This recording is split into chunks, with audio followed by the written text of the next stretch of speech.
7h-10h sur Radio Courtoisie, suivez la ligne droite. Bien, bonjour chers auditeurs, bienvenue à Arnaud Benedetti et Guillaume Bernard qui ont la gentillesse de venir nous accompagner. Arnaud Benedetti, Emmanuel Macron a salué 70 ans de vie politique, ou plutôt l'Élysée a salué 70 ans de vie politique. À votre avis, quel est l'apport majeur de Jean-Marie Le Pen dans la vie institutionnelle ?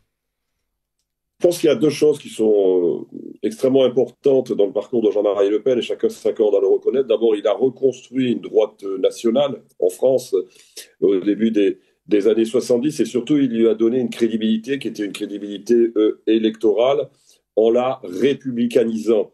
Ça, je crois que c'est quelque chose d'assez essentiel qui rompt finalement, je veux dire, avec des traditions d'extrême droite, là, pour le coup, qui étaient fondamentalement anti-républicaines, ce que n'était pas Jean-Marie Le Pen, malgré ce que pouvaient dire ses détracteurs en voulant le diaboliser. Il était républicain, il ne voulait pas abattre la République.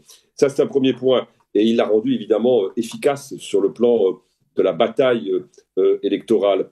Le deuxième point, c'est que indéniablement, il a mis au cœur du débat la question de l'identité et la question de l'immigration. Alors, à la fin des années 70, d'ailleurs, il faut rappeler qu'au sein du Front National de l'époque, ce n'est pas le premier véritablement à théoriser la question de l'immigration comme un des enjeux prioritaires pour la société française. C'est l'un de ses proches de l'époque, beaucoup plus sulfureux d'ailleurs que lui, François Duprat, qui est le premier à se saisir de l'enjeu migratoire et de considérer que ça va être l'enjeu qui va véritablement être essentiel à partir des années 80. C'est Duprat qui invente notamment le fameux slogan « 1 million d'immigrés, 1 million de chômeurs ». Mais on voit qu'à partir des années 80, au moment où le Front National commence à percer électoralement, c'est bien ce sujet qui va progressivement, de manière lancinante, dominer le débat politique en France, en tout cas un des sujets majeurs. Guillaume Bernard, par rapport à ce sujet de l'immigration, est-ce qu'on peut dire que le mouvement d'extrogir que vous avez théorisé commence en fait avec Jean-Marie Le Pen ? Alors pas tout à fait, dans le sens où je considère que le mouvement d'extrogir apparaît à partir de la fin des années 80 et 90, quand le Parti communiste en France commence à s'effondrer et que l'Union soviétique disparaît. Donc, dans les années 70, on n'est pas encore dans le mouvement d'extrogir. On est pour l'apport de Jean-Marie Le Pen, ce que Arnaud Benedetti vient de dire, c'est-à-dire la capacité à faire la fusion de différents courants qui ne s'aimaient pas nécessairement les uns les autres et les obliger à travailler ensemble. Ce qui fait que l'extrême droite ou la droite nationale, comme on veut, qui était considérée comme ne faisant plus partie de l'avenir politique, est redevenue une force politique contre toute attente. Et c'est sans doute cela qui a fait que, au départ, le Front National n'a pas été immédiatement jaugé dans les capacités qui allaient devenir les siennes. Donc je crois que le principal apport de Jean-Marie Le Pen, c'est que lorsqu'il est choisi par différentes tendances pour être à la tête du Front National qui est donc créé en 1972, il n'est qu'une des tendances qui composent ce Front National, mais il va réussir à s'imposer à la tête de ce mouvement, d'abord par le fait que l'une de ses composantes, Ordre Nouveau, va finalement quitter pour l'essentiel, mais pas dans sa totalité, le Front National en créant le Parti des Forces Nouvelles, puis ensuite par le fait que, incontestablement, sa culture, son art oratoire lui permet de prendre l'ascendant sur l'ensemble de cette mouvance. Donc les choses n'étaient pas écrites d'avance. Et c'est vrai que lorsqu'on entend depuis hier un certain nombre de commentaires, on a quelque chose qui est très lissé, qui apparaît comme étant évident et qui se passe très souvent, ces commentaires, du respect de la chronologie. Et je dois dire que je suis un peu gêné aux entournures quand j'entends des commentaires sur tel ou tel point saillant de la vie politique de Jean-Marie Le Pen. C'est totalement décontextualisé. C'est ça qui me paraît le plus gênant dans les analyses que l'on commence à proposer. Je pense qu'on écoute. On n'est qu'au début, là. On n'est qu'au début de l'analyse de l'impact et de l'héritage politique et historique de Jean-Marie Le Pen. On y reviendra tout à l'heure. Arnaud Benedetti, par rapport à cette émergence d'une droite nationale républicanisée, comme vous dites, on a l'impression qu'il y a un autre impact, en fait, presque par hasard, accidentel, indirect, de Jean-Marie Le Pen sur la vie politique du pays. C'est la question des élections et de la manière dont on va ou non faire adopter la proportionnelle en France. On a l'impression que la peur du Rassemblement national, enfin du Front national, puis du Rassemblement national, a bloqué toute réforme de ce système pendant 50 ans. Alors oui, parce que c'est une vieille revendication portée par le Front national dès les années finalement 70, mais surtout dès les années 80, à partir du moment où le Front national émerge dans un certain nombre de scrutins, notamment les scrutins municipaux de 1983 avec l'élection de Dreux, mais je le rappelle avant, avec l'élection dans le 20e arrondissement, on l'a oublié, en mars 1983, de Jean-Marie Le Pen, qui se fait élire conseiller d'arrondissement, et c'est le premier moment où le Front national obtient un succès électoral dans un scrutin local. Le Front national a milité pour la proportionnelle. François Mitterrand, il faut le rappeler, va faire adopter une révision du mode de scrutin en 1985, ce qui d'ailleurs suscitera le départ, il faut le rappeler, de Michel Rocard du gouvernement, parce qu'il a très bien compris que la proportionnelle était le moyen non seulement de faire exister à l'Assemblée nationale le Front national, mais peut-être d'empêcher la droite à l'époque de revenir avec une majorité absolue au pouvoir. Alors maintenant, la question est de savoir... j'allais dire presque la vraie question qui se pose sur le mode de scrutin, c'est pourquoi aujourd'hui le Front national continue à finalement promouvoir un changement de mode de scrutin et l'adoption d'une proportionnelle, alors que objectivement il n'en a plus besoin fondamentalement, puisqu'il a fait la capacité et la démonstration qu'il était capable de disposer d'un groupe parlementaire conséquent, le plus important d'ailleurs à l'Assemblée nationale, avec un mode de scrutin qui est le mode de scrutin historique de la Ve République. Alors il le fait certainement parce que par tradition, j'allais dire programmatique d'une certaine façon, et considérant qu'une proportionnelle, alors ça dépend laquelle d'ailleurs en l'occurrence, lui permettrait avec une prime majoritaire, d'ailleurs c'est ce qu'il réclame un peu sur le modèle de ce qui existe au moment lors des municipales et lors des régionales, lui permettrait de disposer d'une majorité, mais ce n'est même pas assuré. Mais en tout cas, ce qui est sûr, c'est que oui, ce qui a récemment empêché l'adoption d'un scrutin proportionnel, c'est le fait que pendant des années et des années, on a considéré que c'était le seul scrutin qui était susceptible de permettre l'arrivée en masse de députés venant de la droite nationale, ce qui n'est plus le cas aujourd'hui. Il faut quand même le considérer. Les faits, de ce point de vue-là, sont assez j'allais dire, significatifs. Alors, par rapport à cette vie institutionnelle, par rapport à cette vie politique, vous avez souligné que grâce à Jean-Marie Le Pen, il y a une républicanisation des thèmes de la droite nationale. Est-ce que on peut considérer que il a véritablement ancré dans le paysage politique des thèmes, ou est-ce que, au contraire, Jean-Marie Le Pen aurait empêché que ces thèmes soient utilisés par d'autres partis et que, après tout, pourquoi pas, que les socialistes français fassent comme les socialistes scandinaves, c'est-à-dire s'emparent eux aussi du thème de l'immigration. Est-ce qu'il a bloqué la réflexion ou est-ce qu'au contraire, il a fait en sorte qu'elle puisse avoir lieu? Il est celui qui, de toute façon, politise l'enjeu, notamment l'enjeu migratoire. De ce point de vue-là, c'est lui qui le porte et c'est lui qui le fait apparaître dans le débat politique. Alors après, est-ce que la façon dont il le porte, compte tenu de la trajectoire et du parcours qui est le sien, va créer une sorte d'effet d'inhibition dans le champ politique, notamment du côté de la gauche, qui se refuse à traiter ce sujet? C'est pas forcément démontré, parce que la gauche s'inscrit dès les années 70 presque. Alors, si on laisse de côté le Parti communiste, évidemment, mais du côté du Parti socialiste, je rappelle que parmi les propositions de François Mitterrand, des 110 propositions de François Mitterrand, il y a l'inscription du droit de vote des étrangers aux élections municipales, bien avant que le Front national émerge, j'allais dire, électoralement. Donc, du côté de la force politique dominante que constitue le Parti socialiste à l'époque, il y a une vision qui est une vision de la question migratoire qui n'est pas pensé en termes de problème, mais qui est pensé en termes d'apport. Alors ensuite, évidemment, la dynamique électorale étant ce qu'elle est avec le Front National, on voit bien que, j'allais dire, le positionnement du Parti socialiste, qui est encore une fois la force dominante à gauche à ce moment-là, est un positionnement qui va toujours considérer que la question migratoire n'est pas un problème, en l'occurrence, encore moins un problème, parce que ceux qui la dénoncent sont à, j'allais dire, l'extrémité droite de l'échiquier politique. Mais je voudrais juste rebondir sur ce que vous disiez, la question de la républicanisation. En fait, le premier, je veux dire, à avoir dédiabolisé la droite nationale en France, c'est vraisemblablement Jean-Marie Le Pen.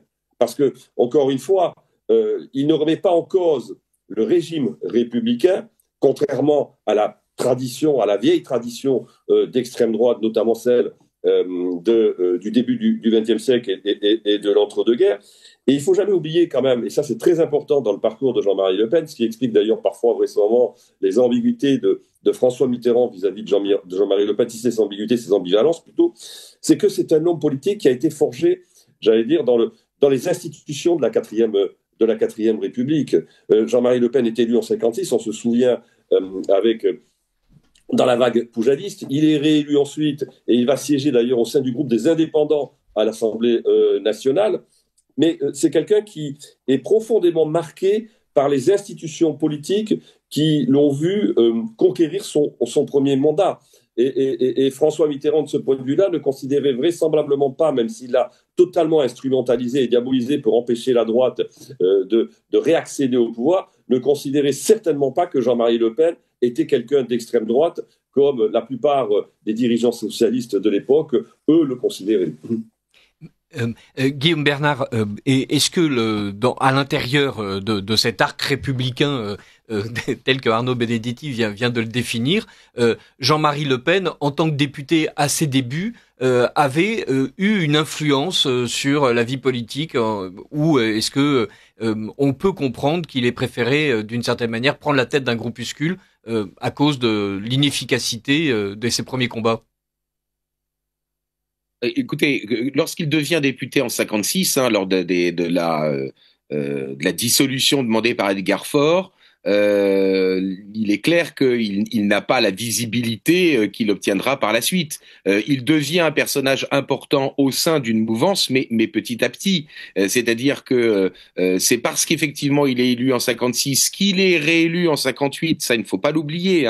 Il est réélu au tout début de la Ve République, donc en 58.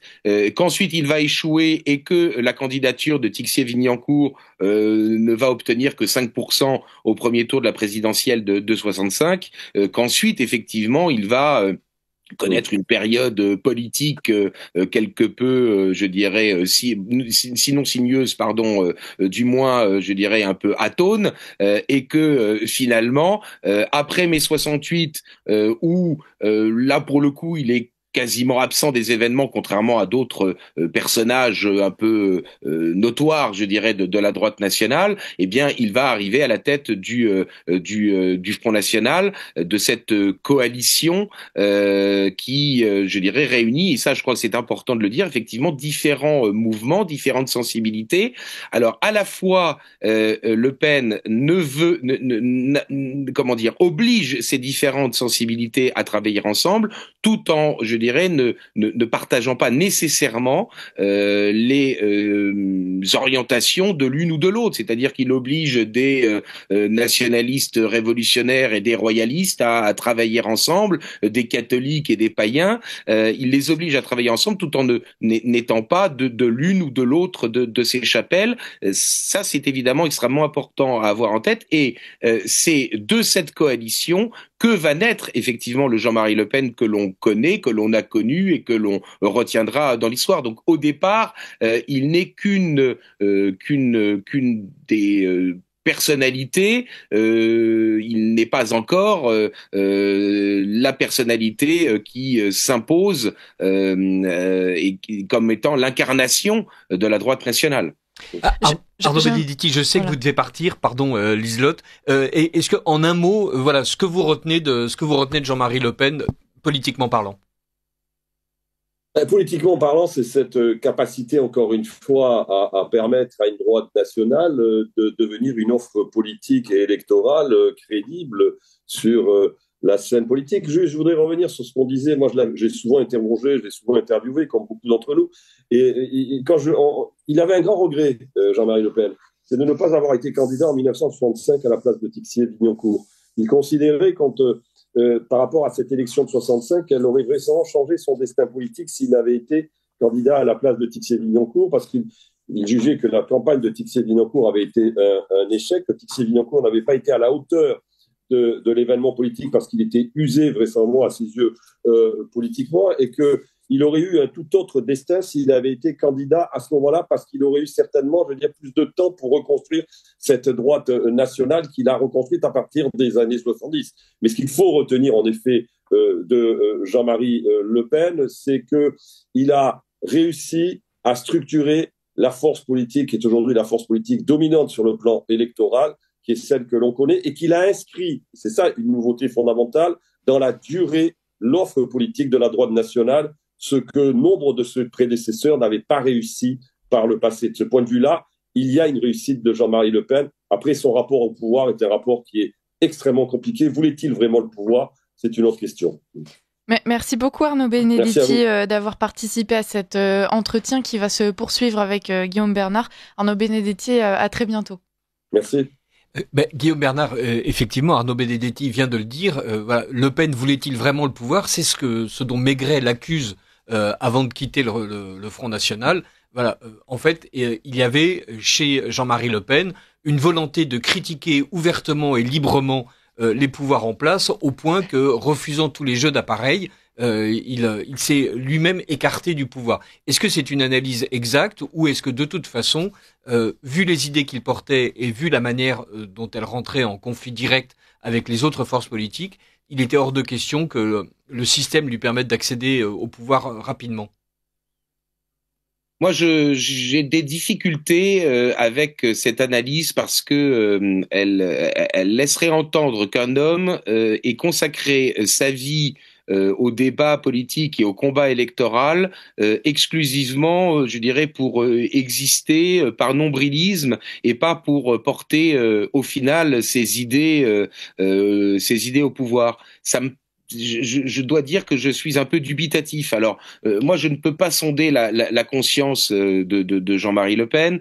Je ne l'ai pas fréquenté aussi assidûment que Bruno Maigret ou d'autres. Donc, par conséquent, j'ai évidemment un manque, je dirais, peut-être de connaissances de l'intérieur du Front National pour pouvoir répondre à la question. Mais moi, me semble-t-il, vu de l'extérieur, c'est quelque chose qui ne me convainc pas totalement. J'aurais plutôt tendance à considérer deux choses. La première, c'est que il est vraisemblable que Le Pen ait voulu constituer une force politique qui soit suffisamment importante pour pouvoir devenir dominante dans son camp politique, et que jusqu'au début des années 2000, ça n'était pas le cas. C'est le premier point, c'est-à-dire que aujourd'hui, je veux dire, il faut quand même contextualiser les choses. C'est-à-dire qu'aujourd'hui, la force principale dominante à droite, c'est le Rassemblement national. Les autres forces politiques, LR, qui est l'héritier de l'UMP, qui est lui-même l'héritier du RPR, sont devenues une force, je dirais, dominée. Bien. Et par conséquent, il ne faut pas transposer la situation d'aujourd'hui dans les années 90. Dans les années 90, c'est l'inverse. Le Front National, me semble-t-il, la stratégie de Jean-Marie Le Pen, c'est d'essayer de faire progresser de manière indépendante le Front National le plus possible pour justement essayer de atteindre une taille critique suffisante pour pouvoir peser sur la vie politique. Bien. Et donc c'est plus cet objectif-là que le fait d'arriver directement au pouvoir, ce qui paraît impossible évidemment dans les années 80 et 90. Si le FN était arrivé au pouvoir à ce moment-là, il n'y serait arrivé que en coalition. qu'en étant une force croupion, qu'en étant une force d'appoint pour la droite parlementaire. Et ça, en revanche, je crois qu'effectivement, il ne le souhaitait pas. Que le Front National soit la force dominante et qu'il ait besoin d'une force d'appoint dans la droite parlementaire pour pouvoir accéder au pouvoir, c'est peut-être quelque chose qui était envisagé, mais ça n'était pas quelque chose qui, était envisageable dans les années 90. J'espère être suffisamment clair. Et pour même préciser les choses, rappelons-nous que la scission du PFN en 1974, qui a duré jusque dans le milieu des années 80, disons jusque dans 83-84, eh bien cette scission est justement déjà liée à la question de la stratégie vis-à-vis de la droite parlementaire, puisque le PFN lui considère qu'il peut faire alliance, ce qu'il d'ailleurs va obtenir, puisque un certain nombre de cadres du PFN eh bien seront élus notamment au municipal de 1983. Jean-Marie Le Pen lui a fait l'analyse et la stratégie inverse. Il faut d'abord que le FN progresse pour atteindre une taille critique suffisante pour pouvoir s'imposer dans les rapports de force entre forces politiques. Et puis il y a un deuxième élément qui fait que je doute de l'analyse selon laquelle Le Pen ne voulait pas du pouvoir, c'est tout simplement que dans les années 80 et 90, toute tentative, je dirais, de trouver des compromis avec d'autres forces politiques, eh bien sont impossibles. Il y a eu évidemment à Dreux en 1983 au municipal le fait que Jean-Pierre Stirbois avait obtenu la possibilité d'être, je dirais, en alliance avec le RPR pour pouvoir emporter la mairie, mais hormis ce cas-là, il y a extrêmement peu de possibilités de trouver des moyens d'alliance, et donc dans ces conditions-là, je dirais le fait d'être une force exclue, je dirais, du champ politique habituel, oblige dans le fond Jean-Marie Le Pen à une stratégie de la surenchère pour exister par rapport aux autres. Donc voilà, moi j'ai plutôt le sentiment que ce n'est pas un refus du pouvoir, mais des circonstances et des stratégies qui expliquent plutôt la situation. Vous nous dites, et vous avez évidemment raison, que la gauche a trouvé dans le Front National et dans Jean-Marie Le Pen son épouvantail, et que la droite elle-même, effrayée à l'idée de se faire tailler des croupières sur sa propre droite, a tout fait pour que le Front National n'accède à aucun poste, ne réussisse aucune percée électorale. Comment expliquer que la droite française ait décidé de se gauchiser à ce point-là, alors que sur l'échiquier mondial, sur l'échiquier européen, on voit que d'autres droites, elles, ont réussi en fait à avoir des positions sur les thèmes défendus par le Front National beaucoup plus normales et qui ont permis d'ailleurs de contenir les poussées d'extrême droite dans les autres pays beaucoup plus longtemps qu'en France. Parce que l'histoire française a fait que la droite modérée n'était pas une droite qualifiée de conservatrice, comme dans bien d'autres pays, ou de droite démocrate chrétienne ou démocrate sociale, mais que la droite parlementaire revendiquait l'étiquette gaulliste, et que l'on a eu une énorme ambiguïté, et même, je dirais, un énorme mensonge lié au fait que le RPR, créé en 1976, était la continuité de l'UDR, du parti gaulliste, qui lui-même, sous la 4e République, s'appelait le RPF, le Rassemblement du peuple français. On a laissé entendre que la droite modérée était l'héritière de De Gaulle, sous-entendu du De Gaulle de 1940, alors que en fait, ce n'était pas le De Gaulle de 1940 qui était en jeu, c'était le De Gaulle de 1958 et peut-être plus encore le De Gaulle de 1960-62. C'est-à-dire que la cassure au sein de la droite, elle n'est pas liée évidemment à la Deuxième Guerre mondiale, elle est liée aux circonstances qui ont conduit Charles de Gaulle à retourner au pouvoir en mai-juin 1958 par le soutien des partisans d'Algérie française, et qu'ensuite, effectivement, il a rompu avec cette position-là qui lui avait permis de revenir au pouvoir après qu'il l'ait quitté en janvier 1946. Et je vous rappelle quand même qu'il y a tout un ensemble de personnes qui se retrouvent être anti-gaullistes à partir des années 1960, tout en étant absolument insoupçonnables d'avoir de la sympathie pour la collaboration et le régime nazi. Je pense à Jacques Soustel, je pense évidemment à Georges Bidault, qui a été le successeur de Jean Moulin à la tête du Conseil national de la Résistance, qui est un des patrons du MRP, du Parti démocrate chrétien sous la 4e République, et qui se retrouve être un des plus farouches partisans de l'Algérie française et l'un des principaux opposants, du coup, à Charles de Gaulle à partir des années 1960. Et donc, par conséquent, c'est cela.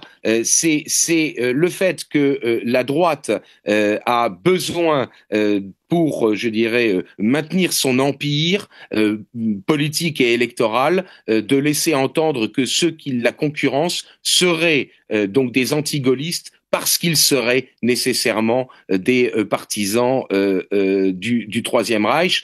Ça, je crois que c'est un mensonge historique absolument calamiteux. C'est une des raisons, évidemment, qui explique, je dirais, l'ostracisme à l'égard de Jean-Marie Le Pen. Est-ce qu'on peut dire que la déconfiture absolue, justement, du RPR et de tous ses avatars successifs, aujourd'hui réduit à la portion incongrue à l'Assemblée nationale, est une victoire de Jean-Marie Le Pen, ou est-ce que c'est uniquement sa fille qui doit être créditée de ce succès ? Alors non, je crois que incontestablement, ce qui fait aujourd'hui la force du Rassemblement national, c'est que il vit sur l'héritage du Front national. C'est Jean-Marie Le Pen qui, dans les années 90, a siphonné l'électorat du Parti communiste, ce qui a permis par la suite, dans les années 2000-2010, au FN puis au RN, de continuer à siphonner une partie de l'électorat qui vient de la gauche, mais qui d'une certaine manière se convertit aux thèses traditionnelles du Front national, c'est-à-dire la question de l'immigration, la question de l'insécurité et la dédiabolisation de Marine Le Pen, qui est très souvent plutôt une normalisation, dans le sens où elle abandonne tout un ensemble, je dirais, de propositions qui différenciaient le FN du reste des partis politiques, ne l'empêche pas de continuer à être attaqué sur le même mode, en étant accusé, n'est-ce pas, d'être fasciste, extrémiste, etc. Bon, donc et ça n'empêche évidemment pas le reste de la classe politique à continuer à pratiquer le barrage républicain, le cordon sanitaire. Donc aujourd'hui, la situation du Rassemblement national, malgré le fait qu'il ait renié tout un ensemble, je dirais, de pans programmatiques du FN, eh bien progresse parce que le réel rattrape l'opinion publique, et donc cette progression est essentiellement due, je dirais, à la marque de fabrique du Front national, de Jean-Marie Le Pen, de tous ceux qui l'ont entouré, Gollnisch, Martinez, etc., de tous ceux qui ont fait le Front national dans les années 90, beaucoup plus que par l'identité, je dirais, édulcorée du RN aujourd'hui. Les électeurs, et je le dis sans aucun mépris pour eux, je dirais, qui dit Rassemblement national dit immigration, insécurité, indépendamment de ce que peuvent dire les représentants actuels de ce parti. Guillaume Bernard, je crois que vous devez nous quitter vous-même dans une minute à cause d'un train à prendre. Voilà, est-ce que en quelques secondes vous pouvez nous dire le résumé ce que vous pensez de Jean-Marie Le Pen? La mort physique de Jean-Marie Le Pen, c'est pas du tout sa mort politique et idéologique. Il est hier mort physiquement, mais il est rentré dans l'histoire. C'est d'abord une perte pour le personnel politique, dans le sens où il faisait encore partie de ces hommes politiques qui étaient cultivés, qui étaient des orateurs, je dirais, habile et talentueux. C'est quelqu'un qui pratiquait l'imparfait du subjonctif de manière naturelle. Je crains malheureusement que nous ayons un personnel politique dont le niveau intellectuel et culturel est désormais baissé. Premier point. Le deuxième point, c'est quelqu'un qui a réussi par une forme de syncrétisme et donc de souplesse idéologique à faire travailler ensemble des familles politique qui ne s'appréciait guère, et il a réussi à faire de cela une force politique nouvelle qui était vouée à disparaître. Eh bien, il l'a remise en selle, et de ce point de vue-là, du point de vue de l'histoire politique française, mais aussi internationale, il est incontestablement un novateur. Il a inventé ce qu'on appelle aujourd'hui le national-populisme. Ça n'est ni du royalisme, ni du traditionnalisme, ni du conservatisme, ni du national, une position nationale révolutionnaire. C'est une force politique nouvelle, un syncrétisme nouveau dont il est à l'origine. Et donc par conséquent, je crois qu'effectivement, on n'a pas fini d'essayer d'analyser, je dirais, son impact historique. Et puis enfin, certains disent qu'il a été un lanceur d'alerte ou un prophète. Alors, en particulier la question de l'immigration. Guillaume Bernard, pardonnez-moi de vous interrompre, mais je crois que votre train va partir tout seul. Et voilà, vous nous aviez dit à 7h59, il est déjà 8h, on arrive à 8h01. Mais merci mille fois de nous avoir accompagnés, merci de vos éclairages. Plaisir. Et j'espère que vous pourrez revenir une autre fois pour en discuter encore plus longuement. Merci. Avec grand plaisir. Une prochaine fois, c'est promis.